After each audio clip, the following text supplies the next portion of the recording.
The playoffs are here, and you can predict the action all the way to the finals with FanDuel Predicts. Predict the spread, the total points, and even the game-winning moments that make the playoffs. Sign up and get a $25 bonus with FanDuel Predicts. Offered by FanDuel Prediction Markets, LLC, a registered futures commission merchant. 18-plus bonus is non-withdrawable and expires 7 days after receipt. Trading derivatives involves significant risk and may not be suitable for all investors. Manage your activity with their consumer protection tools. Restrictions apply. See terms at FanDuel.com/predicts/bonus-offer-terms.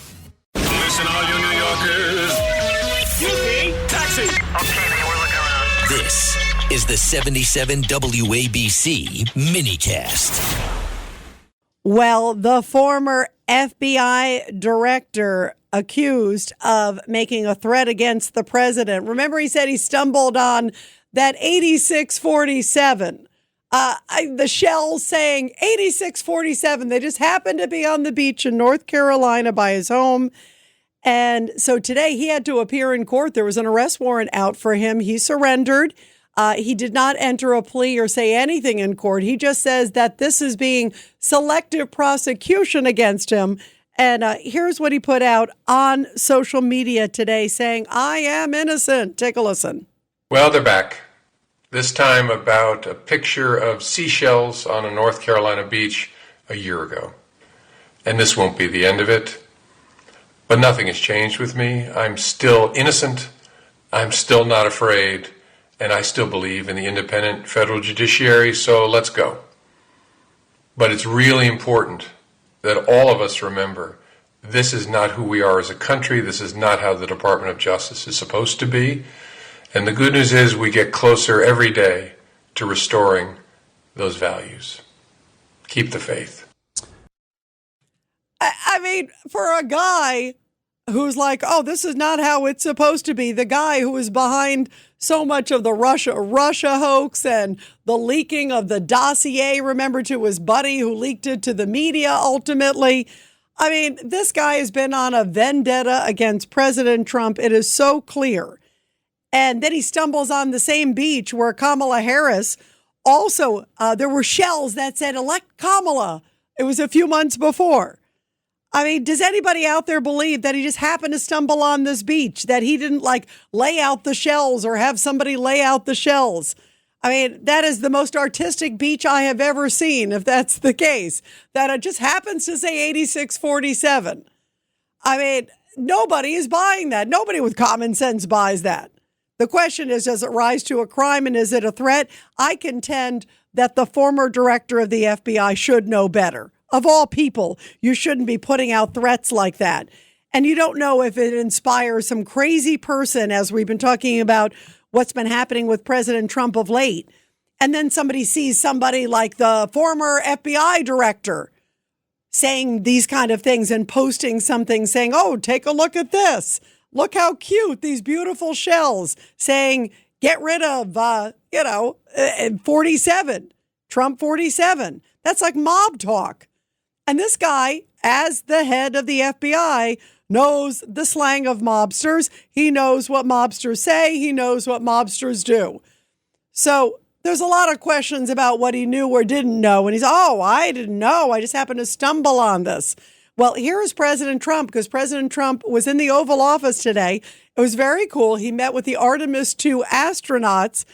And, of course, everybody was asking him about Iran and also asking him about James Comey. And here's what President Trump had to say just a few hours ago.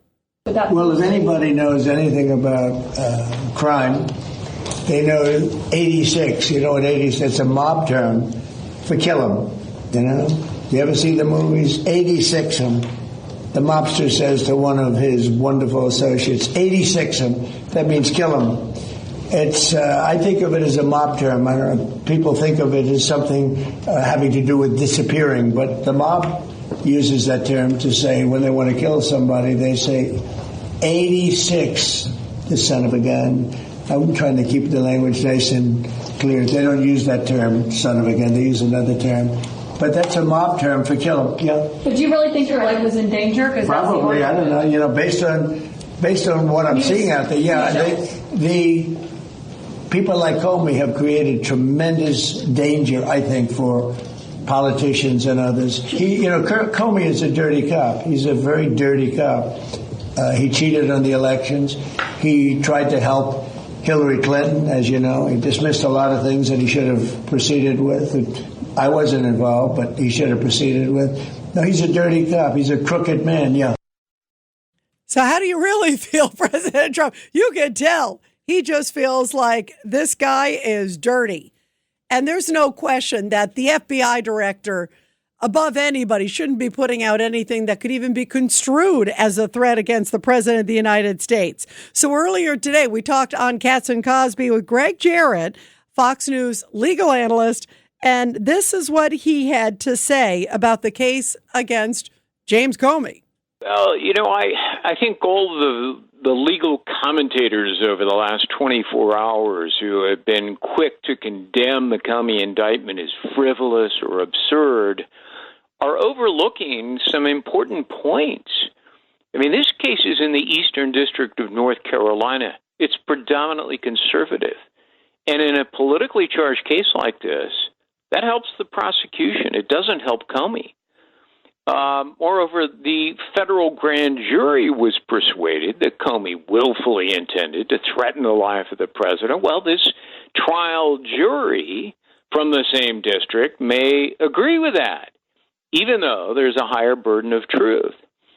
Third, I think, the second count against Comey does not require a willful threat, which is a higher standard. No, it allows a lesser standard, recklessly disregarding the risk of violence.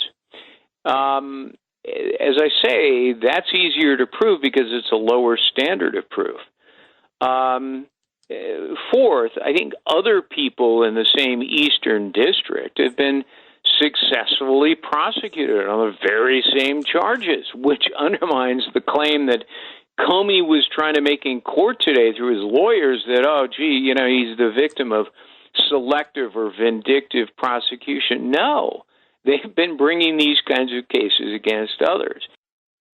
That I thought was an interesting point, because if there's others that indeed have been prosecuted for similar actions, you would make the case that the former FBI director of all people would certainly know the rules and the restrictions. But James Comey seems to think that no rules apply to him. Born on America's darkest day of 9/11, the Tunnel to Towers Foundation has been helping America's heroes ever since. Heroes like FDNY Lieutenant Edward J. McDonough Jr., a Marine Corps veteran and lifelong public servant. After 9/11, McDonough served at Ground Zero. He later lost his life to a related cancer, leaving behind his wife Kimberly and their 5 children. Tunnel to Towers honored his sacrifice by paying off the family's mortgage. Donate $11 monthly and amplify your impact with a car or land donation. Go to T2T.org today.